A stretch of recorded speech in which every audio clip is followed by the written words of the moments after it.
નમસ્કાર. વિજાપુર સંદેશ ન્યૂઝમાં આપનું હાર્દિક સ્વાગત છે. વિશ્વ પર્યાવરણ દિનની ઉજવણીના ભાગરૂપે મહેસાણા જિલ્લાના વિજાપુર તાલુકાના ખણુસા સ્થિત મેલડી માતાના મઢ ખાતે પૂજ્ય દક્ષેશપુરી બાપજીના માર્ગદર્શન હેઠળ પર્યાવરણ બચાવવાના નાનકડા પ્રયાસના ભાગરૂપે વૃક્ષારોપણનો કાર્યક્રમ યોજવામાં આવ્યો હતો અને ઉપસ્થિત માઈ ભક્તોને વિવિધ વૃક્ષોના રોપાઓનું વિતરણ કરવામાં આવ્યું હતું. વધુમાં પૂજ્ય દક્ષેશપુરી બાપજીએ જણાવ્યું હતું કે માનવ સર્જિત પ્રદૂષિત હવા, પાણી અને પર્યાવરણને લીધે વિશ્વમાં હાલ જે કુદરતી આપત્તિઓ આવે છે એનું મુખ્ય કારણ ગ્લોબલ વોર્મિંગ છે.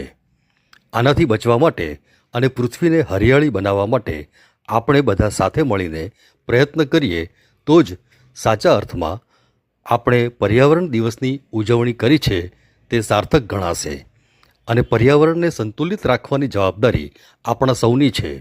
આ પ્રસંગે મેલડી માતાના મઢે ઉપસ્થિત માઈ ભક્તો વૃક્ષારોપણ કાર્યક્રમમાં જોડાયા હતા.